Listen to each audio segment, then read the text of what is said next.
Bonjour à tous, je vous retrouve aujourd'hui pour une nouvelle vidéo revue. Je vais vous parler de la dernière palette Too Faced qui est sortie pour cet automne 2020, la Pumpkin Spice. Alors cette palette s'inscrit dans la lignée des palettes automnales qui sont sorties l'année dernière et l'année précédente, c'est-à-dire la Gingerbread Spice et la Gingerbread Extra Spice. Pour ma part, je n'avais craqué que pour la première, la Gingerbread Spice. La dernière, la Extra Spice, ne m'avait pas trop intéressée. Du coup, je ne l'avais pas pris. Je trouvais que les fards étaient un petit peu en doublon avec celle de l'année 2018. Et voilà, du coup, je ne l'avais pas achetée. Celle-ci, je l'ai trouvée très intéressante. Je trouvais que les couleurs changeaient beaucoup de la première. Même s'il y a quelques couleurs qu'on peut retrouver dans la Extra Spice, elle est quand même, je trouve, bien complète déjà. Et bien différente de la toute première. Donc, je vais vous montrer à quoi elle ressemble. Donc, tout d'abord, le packaging cartonné. Donc, je l'ai pris sur le site de Sephora. Elle était vendue au prix de 49 €, je crois. 49,90 € peut-être. Quelque chose comme ça, je ne sais plus exactement. Alors, elle a été compliquée à trouver. Enfin, c'est pas qu'elle a été compliquée à trouver. Disons qu'elle est sortie lundi début octobre. Un lundi début octobre, oui. Et elle a été en rupture de stock très rapidement puisque quand je suis retournée sur le site le soir, elle y était déjà plus et je ne crois pas qu'elle soit encore dispo chez Sephora. Je crois pas qu'il est remis en stock, en tout cas à l'heure à laquelle je fais la vidéo, il n'y en a toujours pas. Mais vous pouvez la trouver sur le site de Look Fantastic par exemple et elle est au même prix. Donc voilà, si elle vous intéresse, je vous invite à aller voir ce site. Donc voici le packaging, donc il est toujours en métal comme les autres palettes, donc vous avez Pumpkin Spice inscrit dessus. Packaging très mignon, ça fait très automne, très Halloween, voilà, moi je trouve ça plutôt sympa, j'aime bien. Donc voilà pour la palette. Alors il n'y a pas de petits cartons, je regardais ça hier, il n'y a pas de petits cartons avec des looks à faire dans cette palette. Je suis assez surprise, d'habitude tout fait, il y a toujours ce genre de petits trucs, mais là il n'y a pas de petits papiers avec des looks à faire. Bon, après, ça me dérange pas plus que ça, mais je sais pas, je suis habituée à ça. Donc au niveau de la palette, donc, vous avez un miroir et à l'intérieur, vous avez donc les fards à paupières que je vais vous montrer d'un peu plus près si vous ne la connaissez pas.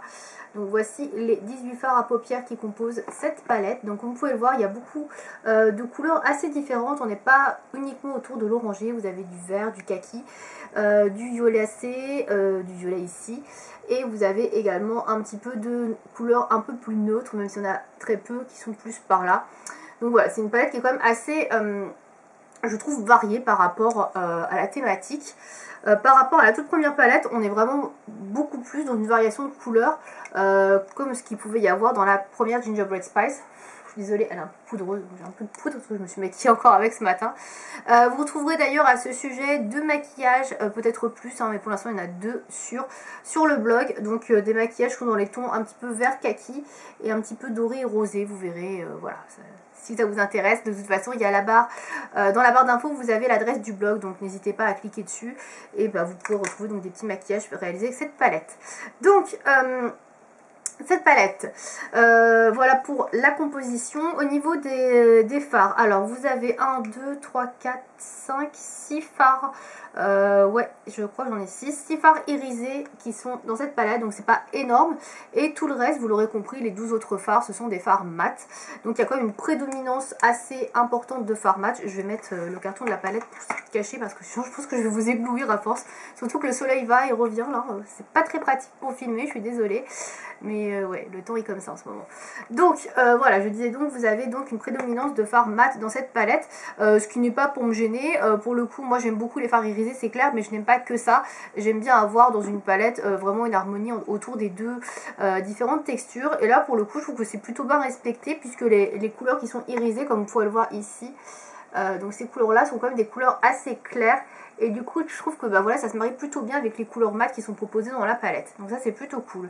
Au niveau de la colorimétrie, comme je disais, je trouve qu'elle est assez variée. On n'est pas sur une palette trop automnale. Alors certes, les couleurs sont assez foncées. On est quand même dirigé vraiment dans le orangé ou vers le violacé. Les couleurs qui sont même plus propices à l'automne. Mais je trouve qu'il y a quand même une belle colorimétrie. Et on peut faire des maquillages dans différentes nuances, différentes couleurs. Sans pour autant faire toujours dans le orangé ou dans le kaki. Donc ça, c'est plutôt cool. Je trouve ça plutôt pas mal également. On va passer donc au point positif de la palette, puisque j'ai pas grand chose de plus à dire sur le descriptif. Donc point positif de la palette, comme je le disais, c'est une palette où vous avez une belle harmonie dans les couleurs. Vous pouvez faire différents looks, vous n'êtes pas toujours dans l'obligation de faire un seul et même look qu'on peut avoir par exemple avec la bronze palette de Natasha Denona, où là on est vraiment dans le bronze, on ne peut pas faire beaucoup d'autres choses que ça. Là vous pouvez faire quand même beaucoup de variations de make-up et ça je trouve ça vraiment cool. Je la trouve vraiment plus variée en termes de teinte que la toute première Gingerbread Spice que j'avais pour ma part. Autre point positif, ça sent toujours aussi bon le pain d'épices. Voilà, c'est toujours agréable. Alors c'est un détail qui n'en est pas un, enfin bref, ça n'a pas grande importance, mais ça sent bon, c'est un détail, voilà. Mais c'est toujours agréable de se maquiller avec un produit qui sent bon. Autre point positif, donc vous avez un fard blanc beige ici mat qui s'appelle le Whipped Cream, voilà, qui peut servir de touche lumière et qui peut être sous le sourcil, donc ça c'est vraiment cool, il est très bien pigmenté. Et vous avez des fards un peu plus foncés qui peuvent servir de liner ou pour faire le coin externe, donc ici et ici, donc un marron foncé qui s'appelle le Cocoa Drizzle et le Warm and Cozy qui est une sorte de lit de vin bordeaux mat, très jolie couleur également qui est assez intense. Et vous avez également ce violet qui est très intense si vous voulez faire quelque chose dans les tons rosé violacé avec ces couleurs là par exemple, qui est le Spice of Life. Donc ça c'est plutôt cool. Vous avez pas mal de fards de transition, donc ça c'est bien pensé. Vous avez celui-ci notamment dans les tons rosés qui est le à la mode, ou le Love You a Lot qui est à côté des deux violacés irisés, qui peut être également un très bon fard de transition. Notamment celui-ci aussi qui peut faire très bien office de fard de transition qui s'appelle le Fall For It. Si on est plutôt dans un maquillage dans les tons bien évidemment un peu plus orangé pêche. Voilà. Autre point positif, les fards sont tous très bien pigmentés, que ce soit les fards irisés ou les fards mat. Ils se prélèvent tous très bien. Alors pour certains c'est plus facile de les prélever au doigt. Pour les fards irisés, franchement si vous voulez avoir toute l'intensité des petites paillettes et ça, des micro paillettes qui ressortent sur la paupière, allez-y au doigt, sinon effectivement avec le pinceau ça rendra pas justice à la beauté du fard. Mais les fards sont tous très bien pigmentés, même celui-ci qui est très clair. Alors c'est plus un fard de topping, mais je l'ai déjà utilisé sans topping. Vous voyez, il est très lumineux, il est très joli. Pour un effet un peu nude, lumineux, il est très beau tout seul, mais vous pouvez l'utiliser par-dessus un autre fard et là il ressortira encore plus, il sera encore plus joli. Donc très belle couleur, voilà. Donc vous pouvez faire des maquillages qui sont un peu plus, comment dire, neutres, et des maquillages qui sont vraiment beaucoup plus foncés, de l'ordre même du smoky. Donc ça c'est plutôt cool, il y a vraiment beaucoup de possibilités. Les fards se travaillent très bien entre eux, ils s'estompent bien. J'ai eu aucun souci avec ça. Alors après il y en a qui perdent un petit peu d'intensité, effectivement, ça sera un petit peu dans les points négatifs, mais je vais y revenir après. Mais sinon les fards se mélangent très bien entre eux, s'estompent bien, on peut créer des dégradés assez facilement et ça c'est plutôt cool. Voilà. Donc on va passer au point négatif. Point négatif, le premier pour moi, alors ça c'est pareil, c'est personnel, vous le savez, moi j'aime bien quand il y a un fard noir mat. Là vous voyez dans la palette il n'y en a pas. Les plus foncés ce sont les deux qui sont ici, donc ils sont très beaux hein, certes, mais moi j'aime bien avoir un fard noir mat. Là il n'y en a pas, c'est vrai que ça manque un petit peu. Voilà, après c'est pas gênant non plus, on peut tout à fait se maquiller de A à Z avec cette palette. Et c'est quand même ce qu'on va retenir dans les points positifs. Mais voilà, j'aurais aimé avoir un fard noir. Autre petit point négatif, comme je disais, les fards se travaillent très bien. Mais des fois, ils perdent un peu de leur intensité. On est obligé d'en rajouter pas mal. Je trouve que les fards foncés, justement, perdent pas mal de leur intensité en se travaillant. Du coup, il faut quand même en rajouter une certaine quantité si on veut avoir vraiment un violet très intense comme dans le pan. Donc voilà, si vous travaillez trop, si vous estompez trop, ça va un petit peu, voilà, se ternir un peu, on va moins voir la couleur, donc voilà, ça c'est un peu embêtant.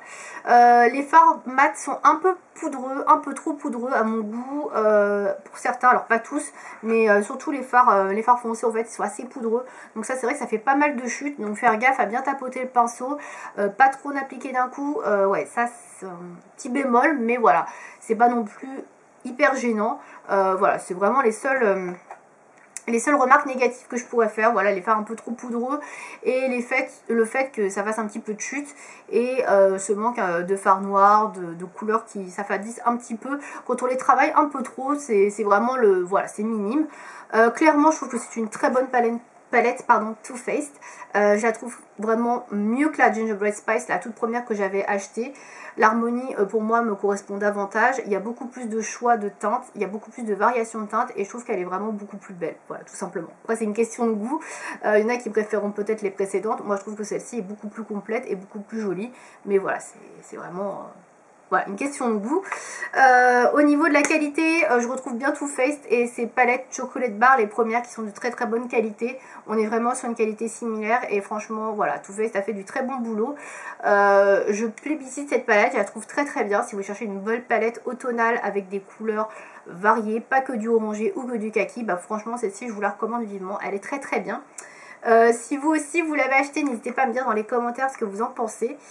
Si vous trouvez que c'est une bonne palette ou si vous préfériez par exemple les Gingerbread Spice ou Extra Spice. Voilà, je pense que j'ai fait le tour. Il y a déjà beaucoup de revues, etc. On en parle déjà pas mal sur internet, donc je ne vais pas non plus en rajouter trop. Si vous avez testé la palette, en tout cas, n'hésitez pas à me dire ça dans les commentaires. Et puis on pourra en discuter peut-être ensemble. Voilà, merci de m'avoir regardé. À bientôt.